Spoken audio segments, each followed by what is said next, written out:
ஐயா சிவாய் நம்ம சொல்லுங்க. ஐயா சிவாய நமக்குங்கிற வார்த்தையில நல்லா தான் இருக்கு சொல்றதுக்கு. சரி. ஏன்னா ஒரு சாமிக்கு சக்தி கிடையாதா? ஏன் என்ன பிரச்சனை? நேத்து திருப்பூர்ல பாத்தீங்கன்னா இந்த குமரன் குன்றுங்கிற முருகன் கோயில வந்து போர் அடிச்சு விட்டாங்க. கோயில் அடிச்சிட்டாங்களா? அவன் அதை சுத்தி சுத்தி அதான் நடக்குது. இந்த திராவிட மாடல் அதான் நடந்துகிட்டு இருக்கு. நீங்க தானே பூசை பண்ணீங்க போன மாசம் போய் அங்க. ஆமா, கல்யாணம் பண்ணி வச்சோம் போய். அருமையான முருகன், எல்லா சுவாமியும் இருக்குது. சரி. எல்லாத்தையும் எடுத்து காலி பண்ணிட்டேன். ஒரு சாமிக்கு சக்தி கிடையாது இருக்காதா? ஒண்ணு புரிஞ்சுடுங்க ஐயா, சாமிக்கு சக்தியே கிடையாது. எந்த கடவுளுக்கும் சக்தி கிடையாது கலியுகத்துல. ஒண்ணு புரிஞ்சு, சிவனுக்கும் சக்தி கிடையாதுயா. நான் சொல்லல, எங்க அப்பன் சொல்றான். ஒண்ணு இல்ல, இந்த திராவிட கும்பலு செருப்ப கலட்டி கொண்டு சாமியை அடிச்சாலும், எந்த கோயிலை இடிச்சு செதைச்சு அதுக்கு மேலேயே காலோட நடந்து போனாலும் இந்த தெய்வம் இவனுகளை கேட்காது. ஏன்னா இவனுக்கு எல்லாம் களி குட்டிகள். நான் சொல்லல. ஏன்னா ஒண்ணு புரிஞ்சுங்க, எல்லா மனுஷ பயில்களுக்கும் 7 வாய்ப்பு கொடுக்கப்படுது. நல்லா புரிஞ்சுங்க. இவனுக்கு தப்ப முடியும்னு நினைக்கிறீங்களா? ஒரு பயிலும் தப்ப முடியாது. எங்க அப்பா சொல்றான்.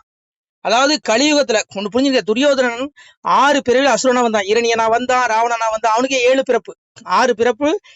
7வது பிறப்பு வந்து கலியனாக பிறவி செய்யப்படுறான். எதுக்கு? மனித பிறப்பு. 7வது பிறப்பு மோட்சத்தை கொடுக்கலான்னு சாமி முடிவு பண்றான். அப்ப எல்லா மனிதர்களுக்கும் 7 வாய்ப்பு கொடுக்கப்படுது. இந்த கலியன் கேட்ட வரம் என்ன தெரியுமா? எங்க அப்பாட்ட துரியோதனன் கடைசி ஆத்மா அவன் கேட்ட ஒரு வரம் என்ன? இதேதான் கேட்டான். மாயவனார் தன்னுடைய வாய்த்த முடிதனையும் தூயவனார் சக்கரமும் சூதமுடன் தாரும் என்றான். அரணுடைய வெந்நீரும் அந்தனரின் தன்பிறப்பும் வளமுடைய சக்தி வழக்கூறும் தாரும் என்றான்.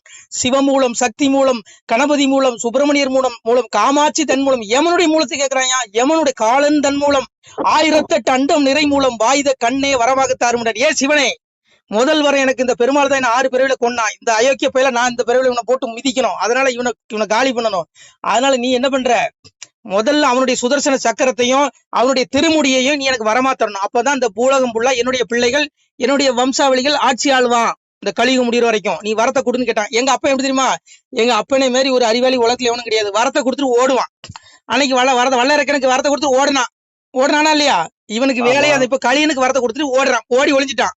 இப்ப சாதுக்களாகிய பிள்ளைகள் நீங்க கஷ்டப்படுவீங்க. இவன் கோயிலை இடிச்சாலும் இவனுக்கு கை கால் விளங்காம போவாது. சாமி கும்பிடுறவனுக்கு தான் கை கால் விளங்காம போகுது. புரியுது? உண்மையா இல்லையா? இவனுங்களுக்கு கொரோனா வராது. கொரோனாவே இந்த கும்பலை கண்டு பயந்து ஓடுதியா. அப்போ நல்லவன் தான் செத்தான். அப்போ ஒண்ணு புரிஞ்சு, நீங்க ஒண்ணு என்னடா நல்லவன் தான் சாவறானா அப்படின்னு நீங்க நினைக்க கூடாது. ஒண்ணு புரிஞ்சுக்கோ, நல்ல ஆத்மாக்கள். எங்க அப்பன் சொல்றான், செடிகளைத்து வேட்டையாடி தெளிந்த முயல் பிடிக்க வந்தேன், அதிகமுள்ள வெடிகள் கொண்டு அமைத்து வைத்து சுட்டிடுவேன், பழிபாவம் செய்திடுவேன், பார்த்து இருங்கோ கொஞ்ச நேரத்தில். செடிகளைத்து வேட்டையாடி நல்ல பிள்ளைகள், என் பிள்ளைகள், என் குழந்தைகள், என் செல்வங்கள், என்னை வழிபடக்கூடிய என் தங்கங்களை நான் அப்படியே அந்த முத்து போன்ற அந்த பிள்ளைகளை செடிகளைத்து வேட்டையில தெளிந்த அந்த நல்ல ஆத்மாவை நான் அறுவடை செய்து என்னுடைய முக்தி வீடு, மோட்ச வீடு ஆகிய கைலாயத்துக்கு எடுத்து செல்கிறேன்னு எங்க அப்பா சொல்றான். ஆனா இந்த அயோக்கிய நாய்களை, இவனுகளை, இந்த மதவர், இந்த இந்து மதத்தை அழிக்கணும்னு நினைக்கக்கூடிய இந்த கும்பலை, இவனுகளை இறப்புக்கு அப்புறம் பால் நரகத்துல கொண்டு தள்ளுறான். தள்ளி இந்த இவனுடைய ஆத்மாவை அங்க தள்ளி ஆக்கினை தண்டனை கொடுத்த பிறகு இறப்புக்குரிய மண்டுலகளை 84 லட்சம் பிறவி, புழு, விலங்கு, பறவை, இந்த மலம் இருக்கு பாருங்க, மலம், மனித மலம், அதுல புழு நெளியும். அந்த பிறவி இந்த அயோக்கிய பயல்களுக்கு கிடைக்கும். இது எங்க அப்பா சிவன் மேல சத்தியம், எழுதி வச்சுக்கோ. நடக்கும். உடல் தான் அழியுது, இந்த ஆத்மா அழியாது. ஏன் கலியுகத்துல இப்படி நடக்கு? எந்த தெய்வத்துக்கும் சக்தி இல்லைன்னா எங்க அப்பா சிவம் கொடுத்த வரம் பொய்யாகாது. இந்த கலியுகம் முடிந்து தர்மயுகம் வர்ற வரைக்கும் எந்த தெய்வத்துக்கும் சக்தி கிடையாது. நீ சிவனையே சிறப்பு கலத்தி அடிச்சாலும் சிவன் இந்த திராவிட கும்பலை தண்டிக்க மாட்டான். ஏன்னா இவனுக்கு கலியனுடைய வாரிசுகள். எங்க அப்பா கொடுத்த வரம் என்ன? அத்தனை தேவதையுடைய சக்திகளையும் கலியன் வரமாக பெற்றான். புரியுதா உங்களுக்கு? சுப்பிரமணியர் மூலம் யமனுடைய மூலத்தை வைட்டாங்க. யமனுக்கே சக்தி கிடையாது. இவன் நினைச்சா எவன வேணாலும் கொள்ளலாம். அந்த அளவுக்கு அன்னைக்கு நடந்துட்டு இருக்கு. அதனால கலியுகம் முடிகிற வரைக்கும் எந்த தெய்வமும் கேட்காது. ஆனா துர்மரணங்க, எல்லாம் துர்மரணம். உங்களுக்கு வந்து அகால மித்ரு, கால மித்ரு கிடையாது. பழத்தான் எடுப்பா எங்க அப்பன். ஆனா இன்னைக்கு அப்படி நடக்கு. பூ பிஞ்சு எல்லாம் கலியனுடைய ஆட்சி. இப்படிதான் இருக்கும். எழுதி வச்சுக்கோ. நான் விளக்கம் கொடுத்த 2 நாள் ஆகும். நேரில் வாங்க பேசுவோம். அப்போ ஒண்ணு புரிஞ்சுக்கோங்க, அத்தனை தேவதைகளுடைய சக்தியும் வரமா பெற்றுட்டான். அதனால அவனுங்களுடைய கைதான் ஓங்கி இருக்கும். நீங்க அவன் கோயில் அடிச்சாலும் அவன் கைகால் விளங்காம போகாது. நல்லாதான் இருக்கும். நல்லா எனக்கு ஈசன் கொடுத்த வரம் பொய்யாகாது. எங்க அப்பா கொடுத்த வரம் பொய்யாகாது. ஆனா இந்த அயோக்கிய பசங்களுக்கு இறப்புக்கு அப்புறம் இருக்கு பாரு கொடுமை.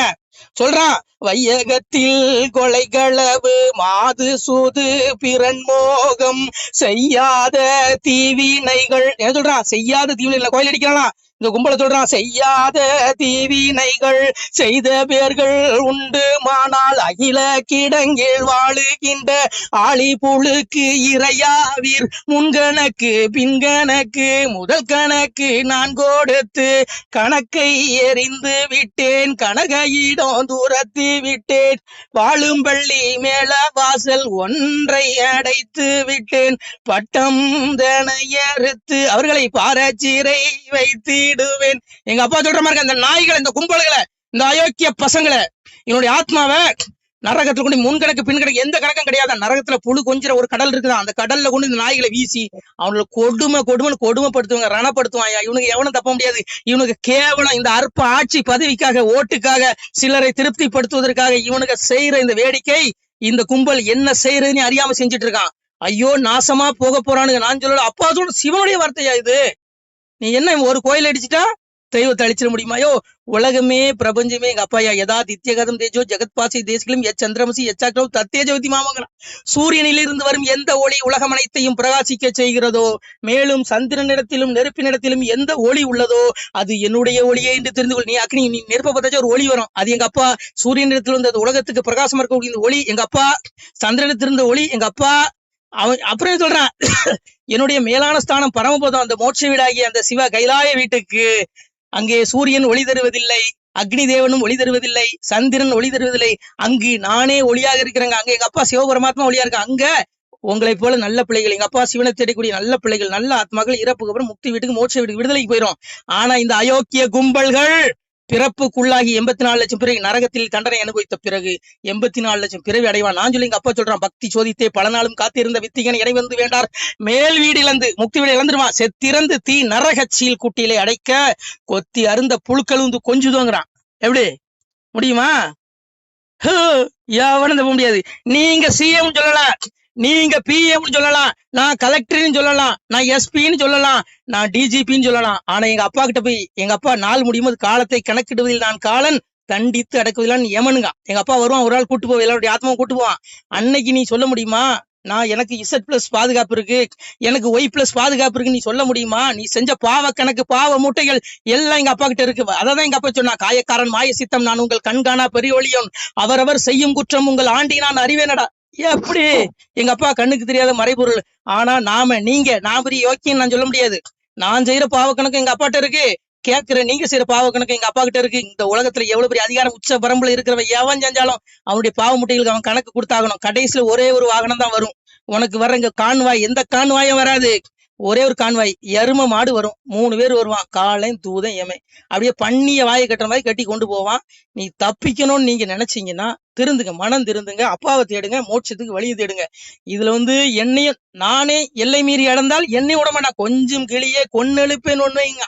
நீ அவனை எங்க அப்பா சிவனை கும்பிட்டா மட்டும் விட்டுருவானா? விட மாட்டேன். அதை தான் சொன்னான், தாய் தமர்கள் என்றும் தன்களை என்றும் பார்ப்பதில்லை, வாய் உரமாய் பேசும் வம்பர் என்றும் பார்ப்பதில்லை, அன்பாகி வந்தவரை நான் அலைச்சல் செய்து ஏற்பதுண்டு, வம்பான மாற்றானை நான் வளர்த்து ஏற்பதுண்டு. அன்பா என் பிள்ளைகள் என்ன தேடா மோட்சம். நானே உனக்கு ஊருக்கு உபதேசம் நான் மீறி நடந்தா என்ன விடுவானா? என்னையும் நரகத்துல போட்டு கொண்டுருவான். அதனால எங்க அப்பனுக்கு நியாயத்தராசுன்னு ஒண்ணு இருக்கு. இங்க எவனும் தப்ப முடியாது, கேட்கிற நீங்களும் தப்ப முடியாது. அதனால புரிஞ்சுக்கோங்க, அப்பாவை தேடுங்க, மோட்ச வீடு ரெடியா இருக்கு. நம்ம பிறந்ததே திருக்குறள் போறாங்க. ஐயா இங்க பாருங்க, பிரபஞ்சத்துல உடல் தான் அழியும், ஆத்மா அழியும். அந்த ஆத்மா ஆக்கினை உண்டு, புரிஞ்சுக்கோங்க ஐயா. நீங்க ஆத்ம தேடல், இந்த உடலை விட்டுருங்க ஐயா. இன்னைக்குலாம் நாளைக்கு மரண உறுதி. இந்த உடலை எந்த கொம்பனாலையும் காப்பாற்ற முடியாது. ஆத்மாவை காப்பாத்திக்கோ, ஆத்மா ஆக்கினை கொண்டு போயிடாத. 84 லட்சம் பிறவி இன்னைக்கு கசாப்பு கடையில் தொங்குது பாரு ஆடு, எல்லாம் தான் 84 லட்சம் பிறவி கிடைக்கும். கொண்டு திம்பான். புழுவா பிறப்ப, பண்ணியா பிறப்ப, நாயா பிறப்ப. இன்னைக்கு 1000 கோடி பங்களா வச்சிருப்ப, அன்னைக்கு செத்துக்கு அப்புறம் உன்னை சந்தன கட்டையில உன்னை எரிச்சிருவான். ஆனா உன்னுடைய ஆத்மா அதே பங்களா முன்னாடி தெருநாயா பிறந்து 10 கூட்டி போட்டு நீ திரிவ. உனக்கு ஜாலரா அடிச்சவெல்லாம் உன் உடம்புல ஒட்டுண்ணியா இருப்பான். இந்த நாயில உண்ணி இருக்க மாதிரி ஒட்டுண்ணின்னு சொல்லுவாங்க தெரியுமா? நாய் உட்காந்து ரத்த தூரியம் இருக்கு. அந்த மாதிரி இந்த கும்பலுக்கு சாலரா அடிச்சவெல்லாம் அந்த பிறப்படைவான். இது சத்தியம் வார்த்தை. எங்க அப்பா ஆதி சிவன் மேல சத்தியம் பண்ணி சொல்றீங்க, இது நடக்கும். எங்க அப்பா மேல சத்தியம் பண்ணி சொல்றேன், நடக்கும், எழுதி வச்சுக்கோ. அதனால இங்க கோயில் அடிக்கிறேன், குளத்தடிக்கிறேன், ஒன்னு கிழிக்க முடியாது. இடிச்சுக்கோ, நீ செருப்பால கூட எங்க அப்பா அடிச்சுக்கோ, வாங்கிக்குவான். இருக்குது அரசு நன்று கொள்வான், நின்று கொள்வான், உனக்கு ஒரு நாள் வரும். சிவாய நம. திருச்சிட்டம்பலம், தில்லையம்பலம். சிவாய நம. திருச்சிட்டம்பலம், தில்லையம்பலம், பொன்னம்பலம். சிவாய நம. உறவுகளே, சிவ அன்பர்களே, தற்போது தாங்கள் இந்த வீடியோவில் பார்க்கக்கூடிய இடத்துல ஒரு சிவாலய திருப்பணி ஒன்று நடந்து கொண்டிருக்கிறது. இந்த இடத்துல பார்த்தீங்கன்னா முன்பு ஒரு காலத்தில் வந்து ஒரு சிவாலயம் இருந்திருக்குது. அதாவது இந்த ஏரியா வந்து இப்போ வந்து ஒரு தென்னை மரங்கள் பனைமரங்கள் சூழ்ந்த காடாக இருக்கிறது. முன்பு ஒரு காலத்தில் இங்கே ஒரு ஊர் இருந்ததாக சொல்கிறாங்க. ஆனால் இப்போது சுற்று வட்டாரத்தில் 5 கிலோமீட்டர் சுற்றுலாவில் ஊரே கிடையாது, காடு. இப்போ இந்த இடத்துல ஒரு சிவாலயம் வந்து அமையிருக்கிறது. இந்த சிவாலயத்தில் வந்து இருந்த அந்த சாமியுடைய திருமேனியை வந்து எடுத்து வச்சிட்டோம். திருப்பணி முடிஞ்சதுக்கப்புறம் பிரதிஷ்டை பண்ண இருக்கிற உறவுகளே, தற்போது இந்த வீடியோ பார்க்கக்கூடிய உறவுகள் தங்களால் முடிந்தால் ஒரு சின்ன உதவி செஞ்சு கொடுங்க. எங்கள் இடத்துல பொருளாதாரம் இல்லை, அதனால் பார்த்திங்கன்னா அந்த வேலையெல்லாம் அப்படியே நின்று போச்சு. பாருங்கள், இந்த அப்படியே பாதியிலே நிற்கிது இந்த சிவாலய திருப்பணி வந்து. பக்த கோடிகள், அன்பு உள்ளங்கள், தயவுசெய்து நீங்கள் உதவி செய்ய விருப்பமுள்ள உறவுகள் உதவுங்க. உங்களுக்கு கோடி புண்ணியம் கிடைக்கும். இந்த சாமியோடைய அருள் அனுகிரகம் உங்களுக்கு கண்டிப்பாக கிடைக்கும். இது வந்து ஒரு புகழ்பெற்ற சிவாலயம்னு கூட சொல்லலாம். சாமியோட திருமேனியை எடுத்து வச்சிட்டோம். இந்த இடத்துல பார்த்திங்கன்னா ஒரு வாசி தண்டம் இருக்குது. அந்த காலத்தில் ஒரு முனிவர் யாரோ தவம் செஞ்சுருக்காங்க. அவங்களுடைய வாசி தண்டம் அவர் திருக்கரங்களால் எழுதின ஓலைச்சுவடி கூட இன்றும் இருக்குது, இன்னும் பாதுகாக்கப்பட்டு வருது. அது கோயில் திருப்பணி முடிஞ்சதுமே அதையும் நாங்கள் அந்த வழிபாட்டுக்கு வச்சுடுவோம். இந்த சிவாலய திருப்பணி வந்து சாமி திருநாமம் வந்து முக்தீஸ்வரர் அப்படிங்கிற திருநாமத்தில் வழங்குறாரு. நெல்லை மாவட்டம் நாங்குநேரி தாலுகாவில் இந்த சிவாலயம் அமைய இருக்கிறது உறவுகளே. இந்த வீடியோ பார்க்கக்கூடியவங்க ஒரு 2 பேருக்காவது கொஞ்சம் ஷேர் பண்ணுங்கள். இந்த வீடியோ பார்க்கக்கூடிய யாராவது ஒரு சின்ன உதவி செஞ்சால் இந்த ஆலய திருப்பணி வந்து கண்டிப்பாக நாங்கள் வெற்றிகரமாக முடிச்சுடுவோம். பாருங்கள், அந்த வேலை எல்லாமே அப்படியே நிற்கிது. கல்லெல்லாம் இறக்கி போட்டிருக்கோம். இன்னும் நிறைய கற்கள் தேவைப்படுது. சுவாமியோடைய அந்த திருக்கோபுரம் பார்த்திங்கன்னா லிங்க வடிவிலே அமைக்க இருக்கிறோம். உதவுங்கள் உறவுகளே. உங்களுக்கு அப்பா சிவபெருமானுடைய அருள் நிச்சயம் கிடைக்கும். எம்பெருமான் சொல்வான், வாழுவீர் தாழ்வில்லாமல் மக்களும் கிளைகள் கொஞ்சி நாளுமே மகிழ்ச்சியை கூர்ந்து நலமுடன் வாழும்போது நீளுமே எனது செங்கோல் நீதியும் நெறிபோல் வந்து ஆளுமே உங்கள் தன்னை அன்புடன் அலையாவண்ணம். உங்களை எம்பெருமானுடைய அப்பாவுடைய திருவாசகத்தாலேயே வாழ்த்துறோம் உறவுகளே. ஆணுடன் பெண்ணும் பெற்று அதிகமாய் செல்வமாகி தானுடன் நினைவுமுற்று தர்மமும் நெறியும் கற்று வேணும் நீள் காலமெல்லாம் வெள்ளியர் உடனே வாழ்ந்து போனுதல் கமலநாதன் பொற்பதம் பெற்று வாழ்வீர். அந்த ஈசனுடைய பொற்பதம் நிச்சயம் கிடைக்கும். உங்களுக்கு இகத்திலும் சுகம், பரத்திலும் சுகம்.